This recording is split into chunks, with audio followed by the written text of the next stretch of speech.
Matthias tenor एक weight lifter है जो कई सालों से ओलंपिक में गोल्ड मेडल लाने की कोशिश कर रहा था, लेकिन वो हर बार फेल हो जाता था। आलम ये हुआ कि अब तो घर में खाने के लिए भी पैसे नहीं बचे, लेकिन ऐसे बुरी हालातों में भी उसकी वाइफ सूजन उसके साथ खड़ी रही। और तब मथायस ने अपनी वाइफ को प्रॉमिस किया कि अगले ओलंपिक में वो पक्का अपनी वाइफ के लिए गोल्ड मेडल जीत कर लाएगा। लेकिन ओलंपिक के ठीक एक साल पहले ही उसकी वाइफ की भयानक कार एक्सीडेंट में मौत हो गई और इससे मथायस भाई पूरी तरह से टूट गया, जिसे देखकर ऐसा लग रहा था कि मानो जानबूझकर कोई मथायस को खून के आंसू रुलाना चाहता हो। अब ऐसे हालात में मथायस का क्या हुआ वो तो हम आगे जानेंगे, लेकिन अब सवाल ये आता है कि आखिर भगवान ऐसे अच्छे लोगों के साथ ही हमेशा ऐसा बुरा क्यों करते हैं, और ऐसे बुरे वक्त में हम भला ऐसा क्या करें कि हम अपने बुरे से बुरे वक्त को भी एक गोल्डन पीरियड में बदल सके।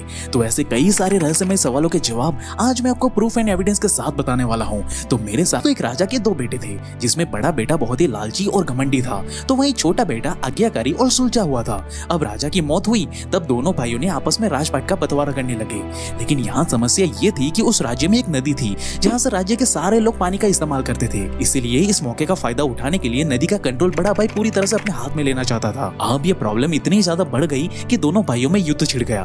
तब दोनों भाई एक एक करके अपने गुरु के पास आशीर्वाद लेने के लिए गए और उन्होंने युद्ध के बारे में भी वहाँ पे बताया। सब जानकर गुरुजी ने बड़े भाई से कहा कि बेटा तुम चिंता मत करो, युद्ध में तो तुम्हारी जीत निश्चित है। लेकिन जब छोटा भाई गुरुजी के पास गया तब गुरुजी ने छोटे भाई से कहा कि तुम चाहे एड़ी चोटी का जोर लगा लो बेटा, लेकिन इस युद्ध में तुम पक्का हारोगे। अब इन बातों का दोनों भाइयों पर बड़ा ही गंभीर प्रभाव पड़ा। जहाँ बड़ा भाई ये सोचकर खुश हो रहा था कि चाहे कुछ भी हो जाए अब तो भाई युद्ध में ही जीतने वाला हूँ, तो वहीं छोटे भाई ने ये सोचा कि जब मुझे युद्ध में हारना ही है तो क्यों ना युद्ध को पूरी शक्ति के साथ लड़ा जाए, ताकि अगर मैं हार भी जाऊं तब भी लोगों को मुझ पर गर्व हो कि मैं बहादुरी से लड़ा था। ये सोचकर दोनों भाई युद्ध के मैदान में पहुंचे। तब बड़े भाई ने देखा कि उसके घोड़े की नाल थोड़ी सी निकली हुई थी, लेकिन उसने जानबूझकर इस पर ध्यान ही नहीं दिया। उसने सोचा कि मेरी तो जीत निश्चित है ना, फिर ये सब छोटी मोटी चीजों से भला क्या ही फर्क पड़ने वाला है। वहीं दूसरी तरफ छोटा भाई अपनी पूरी शक्ति से युद्ध में लड़े जा रहा था, लेकिन तभी एक समय ऐसा आया जब बड़े भाई की घोड़े की नाल निकल जाने के कारण वो नीचे गिर गया और इसका फायदा उठा करके छोटे भाई ने उसे हरा दिया। लेकिन दोस्तों अगर क्या होता कि जब छोटा भाई अपनी हार की भविष्यवाणी सुनकर कभी युद्ध लड़ने के लिए मैदान में ही नहीं उतरता तो तब तो भाई वो कभी ये हारी हुई बाजी जीत ही नहीं पाता।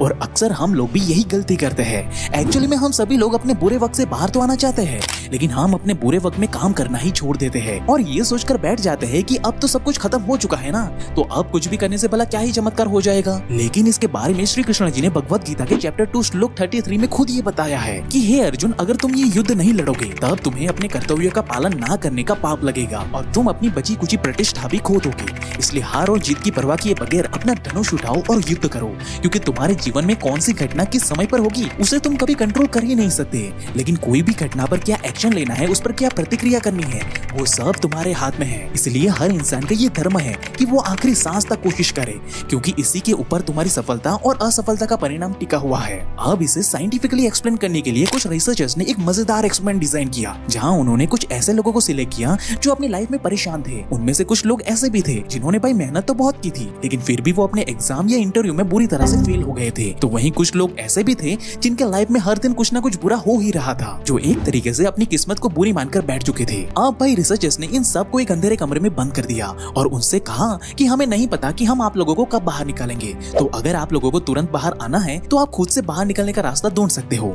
अब इस हालात में कई सारे लोग तो चुपचाप घंटों तक वहीं अंधेरे में भूखे प्यासे बैठे रहे भाई, और बाहर निकलने के लिए वो कोई भी हाथ पैर नहीं मार रहे थे। लेकिन वहीं कुछ लोगों से रहा नहीं गया और उन्होंने बाहर निकलने के लिए अंधेरे में ही इधर उधर हाथ पैर मारना शुरू किया, जिससे कि उन्होंने चमत्कारी रूप से ऐसा दरवाजा ढूंढ के निकाला जिसकी मदद से वो तुरंत बाहर आ गए। लेकिन भाई जो लोग इस इंतजार में बैठे हुए थे कि बाहर से कोई कभी आएगा और उन्हें इस अंधेरे कमरे से बाहर लेकर जाएगा, वो लोग अभी तक भूखे प्यासे वहीं पे फंसे हुए थे, जो ये सटीकता से दर्शाता है कि आखिर क्यों कुछ ही लोग अपने लाइफ में इतने ज्यादा सक्सेसफुल हो पाते हैं, तो वहीं कुछ लोग जिंदगी भर अपने हालातों से हार मानकर पूरी जिंदगी दुख और अंधेरे में ही गुजार देते हैं, क्योंकि वो कभी उस हालात से बाहर आने की कोशिश ही नहीं करते और हार मानकर वहीं पे बैठ जाते हैं कि एक दिन तो भाई अपने आप सब ठीक हो ही जाएगा ना। लेकिन सच्चाई तो ये है कि बिना एक्शन लिए वो सुनहरा दिन कभी नहीं आता दोस्त। लेकिन दोस्त क्या हो जब एक्शन लेने के बाद भी अगर हमें अपनी मर्जी की सफलता ना मिले तो कुछ ऐसा ही एक महान ज्ञानी जियोलॉजिस्ट के साथ भी हुआ, जिन्हें अमेरिका में बैठकर गंगा नदी का नक्शा यानी कि मैप क्रिएट करने का प्रोजेक्ट मिला। इसलिए इन भाई साहब ने अलग अलग किताबें और सोर्सेज से गंगा नदी के पुराने मैप्स को ढूंढकर सारी जानकारी इकट्ठा कर ली और गंगा जी का एक सुंदर सा मैप बना डाला। और अपने बनाए मैप को वेरीफाई करने के लिए वो भारत आया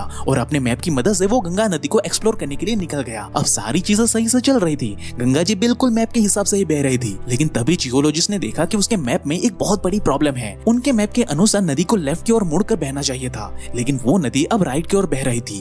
अब ये देखकर जियोलॉजिस्ट को बहुत ही गुस्सा आया कि मैंने अमेरिका में बैठकर इतने बड़े बड़े ऑथर की किताबें पढ़ी है, दिन रात देखकर रिसर्च की है और इतनी मेहनत से इस मैप को बनाया है, तो आखिर ये गलत कैसे हो सकता है? इस नदी को लेफ्ट की ओर जाना चाहिए था ना, ये राइट की ओर कैसे मुड़ सकती है? ये पूरा प्रोजेक्ट ही बेकार है। ये सोचकर उसने मैप को वहीं पर फाड़ कर आग लगा दिया और वापस अपने घर चला गया। और यही सेम गलती भाई हम हर रोज करते हैं। हम इंसान हमेशा यही सोचते हैं कि पूरी दुनिया हमारे हिसाब से चलनी चाहिए, और जब चीजें हमारे अनुसार नहीं होती तो हम फ्रस्ट्रेट होकर गुस्सा करने लगते हैं। जैसे अक्सर कई लोग दिल के तो बहुत अच्छे होते हैं और वो हमेशा दूसरों की मदद भी करते हैं। ऐसे लोग दूसरों की खुशियों के लिए अपनी खुशी को भी दांव पे लगा देते हैं, और फिर वो लोग ऐसा सोचते हैं कि अब उनके साथ भी सब कुछ सही और अच्छा ही होना चाहिए।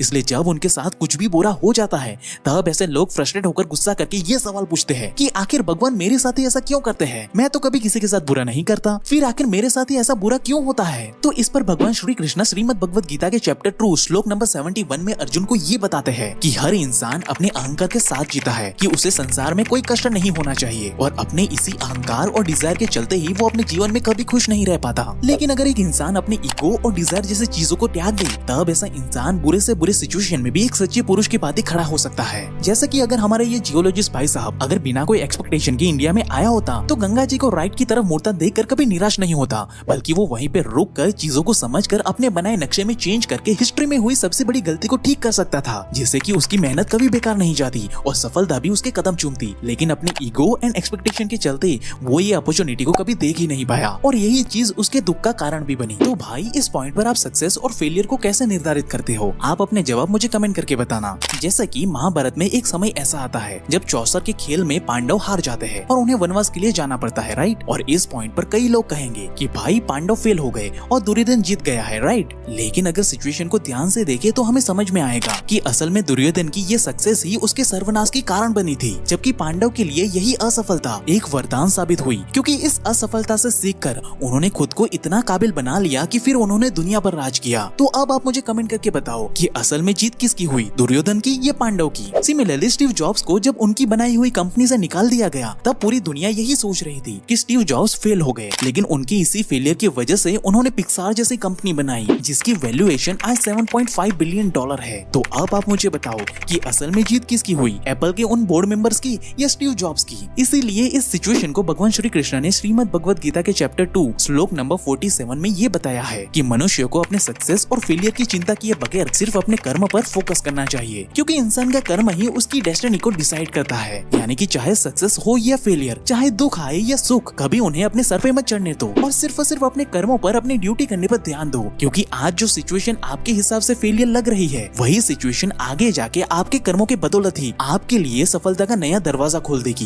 क्योंकि ऐसा ही कुछ world class weight lifter Matthias trainer ने भी किया। जब मथायस ने अपनी जान से भी प्यारी पत्नी को खोया तब वो बहुत रोए, लेकिन इस दुख को दूर करने के बजाय उन्होंने अपने इस फेलियर को ये हक दिया कि वो उनकी लाइफ को पूरी तरह से डिस्ट्रॉय करे, क्योंकि मथायस ये जानते थे कि जब पुरानी चीजें डिस्ट्रॉय होती है तभी कोई नई चीज का निर्माण होता है। इसीलिए पूरी तरह से टूट जाने के बाद भी मथायस का एक ही सपना बचा था, जो वादा उसने अपनी मरती हुई वाइफ से किया था, ओलंपिक में गोल्ड मेडल जीतना। इसलिए चारों तरफ दुख और अंधेरा होने के बावजूद भी वो अपनी ड्यूटी अपने कर्म को करते गए। और इसके ठीक एक साल के बाद ओलंपिक 2008 में जब वो स्टेज पर पहुंचे तब वो वहाँ सिर्फ गोल्ड मेडल को जीतने के लिए नहीं गए थे, बल्कि इस बारी वो अपनी मरी हुई वाइफ के सपने को पूरे करने के लिए गए थे। इसलिए जब उन्होंने वेट को छुआ तब उन्हें भी भाई भारी वजन को उठाने में बहुत ज्यादा पेन हुआ, लेकिन भाई ये बाहर का पेन उसके अंदर की इमोशनल पेन के सामने कुछ भी नहीं था। इसलिए मथायस ने अपने पूरे पावर को झोंक दिया और 461 केजी के वेट को लिफ्ट करके गोल्ड मेडल को अपने नाम कर लिया, जिसके ऊपर भगवान श्री कृष्ण जी ने श्रीमद् भगवद गीता के चैप्टर 2 श्लोक नंबर 14 में खुद ये बताया है कि हे कुंती पुत्र, सुख और दुख का भाव सिर्फ इंद्रियों से उत्पन्न होता है। ये सर्दी और गर्मी की ऋतु के समान होता है जो सदैव नहीं रहने वाला। इसलिए हमें सुख और दुख में बिना घबराए उन्हें समान भाव से सहन करना चाहिए। यानी कि हमें अपने दुख में न तो ज्यादा दुखी होना है और न ही खुशी में ज्यादा खुश होना है, क्योंकि ये सब चीजें बदलती रहती है। इसलिए हमें अपने इंद्रियों को अपने वश में रखकर हमें सिर्फ और सिर्फ अपने कर्म पर फोकस करना है, ताकि हम आने वाले समय को बेहतर से और ज्यादा बेटर बना पाए। सिमिलरली जब भी आपको लगे कि आप फेल हो चुके हो और आपको चारों ओर से अंधेरे और दुख ने घेर लिया है, तब इधर उधर भटकने के बजाय भाई भगवद गीता की बातों को ध्यान से अध्ययन करो और अपनी ड्यूटी अपने कर्म पर फोकस करो, क्योंकि आपका अभी का ये फेलियर आपके फ्यूचर की सक्सेस को डिफाइन करेगा। लेकिन दोस्तों, क्या आपने कभी ये सोचा